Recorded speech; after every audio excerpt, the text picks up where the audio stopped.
بھائی ایک پچھتاوا تو یہ ہے کہ جب ہم اسکول میں پڑھتے تھے تو ہماری ایمبیشن یہ تھی کہ ہم بڑے کرکٹر بنے، اور ابھی تک کبھی کبھی خواب میں کرکٹر دیکھتے ہیں کہ ہم کرکٹ کھیل رہے ہیں اور ہم کو ٹیسٹ کرکٹر بن گئے. ایک تو وہ ہم نہیں بن سکے. بچپن کی یادیں یہ ہیں کہ جب ہم نے کوئی سنبھالا ہے، یعنی 5 6 7 برس کی عمر میں، ابتدا تو ہم نے کی قرآن شریف حفظ کرنے سے.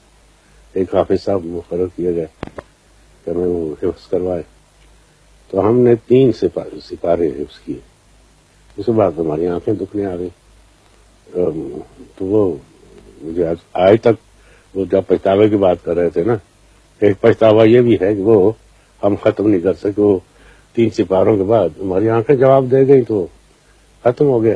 اس کے بعد ہمارے محلے میں بہت اس زمانے کے جید عالم تھے مولوی ابراہیم میر سیال کوٹی، جو کہ اہل حدیث کے امام سمجھے جاتے تھے.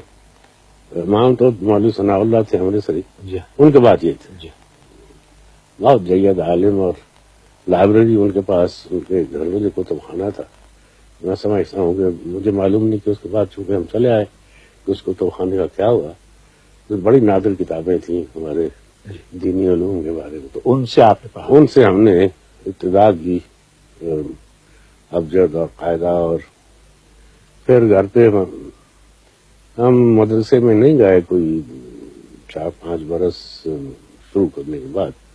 مدرسے میں پہنچے کوئی 5ویں جماعت. اچھا. جب تک ہم نے گھر پہ پڑھا، گھر پہ ہمارے تعلیم کے ایک استاد تھے. پھر جب ہم 10ویں جماعت میں پہنچے تو ہمارے ہیڈ ماسٹر تھے ماسٹر بہاری لال. ان کو بھی شعر و کا شوق تھا. ان کا بچوں ایک اس زمانے میں یہ تھا کہ یہ تعلیم کا ایسا سمجھا جاتا تھا کہ شعر موضوع کرنے کی صلاحیت ہونی چاہیے. یہ نصابی کا ایک حصہ سمجھا جاتا تھا.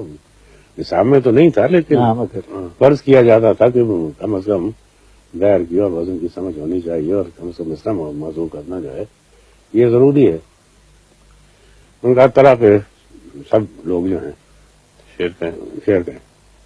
اور سید شمس العلماء سید میر حسن دیکھیں گے جج، وہ جج بنیں گے اور انعام ملے گا جس کو وہ پسند فرمائیں گے. چنانچہ ہم نے غزلیں لکھی، ہم نے بھی لکھی. اور چنانچہ وہ ہماری غزل جو تھی وہ شمس العلماء صاحب نے ہمیں، میں سمجھتا ہوں اس میں آدھے مصرے جو تھے وہ وزن سے خارج تھے، لیکن انعام ایسا کوئی شعر آپ کو نہیں؟ ایسی بات نہیں ہے. ایک شعر آپ کو؟ مجھے کوئی یاد نہیں، وہ اس زمانے کا نہیں ہے. وہ نے کبھی اس کو، یہ فیصلہ آپ کی زندگی کا پہلا انعام تھا؟ یہ پہلا انعام تھا. 1 روپیہ انعام ملا، اس لیے کہ آپ کو بعد میں اتنے بڑے بڑے اعزازات ملے. ہاں لیکن یہ پہلا تھا. کبھی یاد آتا ہے 1 روپیہ بڑا روپیہ؟ ہاں وہ 1 روپیہ ہمیں اکثر یاد آتا ہے. پیام تو ایک ہی ہے بھائی، پرورش لوح و قلم کرتے رہیں گے. یہ تو خیر ہے ہی، لیکن جو دل پہ گزرتی ہے رقم کرتے رہیں گے. بھائی جھوٹ مت بولو، لکھو وہ جو دل پہ گزرتی. ثواب کی خاطر مت لکھو، فیشن کی خاطر مت لکھو. دل کچھ کہتا ہے تم کچھ لکھ رہے ہو، وہ نہ کرو. کیونکہ اگر آپ کریں گے بھی تو آپ کتنے بڑے شاعر کیوں نہ ہو، یعنی کاریگر آپ کتنے بڑے کیوں نہ ہو، کرافٹ ورک کتنے، لیکن وہ پتہ چل جاتا کہ بات اپنے دل سے بات کہی ہے یا یہ منا کے کہی ہے، کسی کے خوشامد میں کہی ہے، لالچ میں کہی ہے، فیشن میں کہی ہے، نقالی میں کہی ہے. وہ مت کرے آدمی. ایک بنیادی بات یہی ہے، آج دل خیزت بر دل ریزت.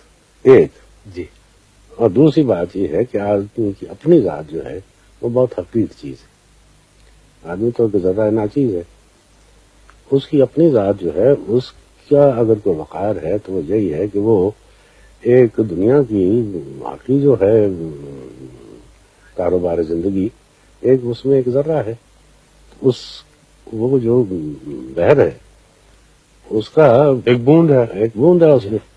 تو اگر وہ جو غالب نے کہا تھا نا، میں نے لکھا بھی ہے، میں نے اس میں قطرے میں دلہ دکھائی نہ دے اور تو وہ قطرہ جو ہے اس کو تو دجلہ دکھانا ہے نا. واہ. اگر اس دجلے سے اس قطرے کا کوئی واسطہ ہی نہیں ہے تو پھر ٹھیک ہے، کیا فائدہ.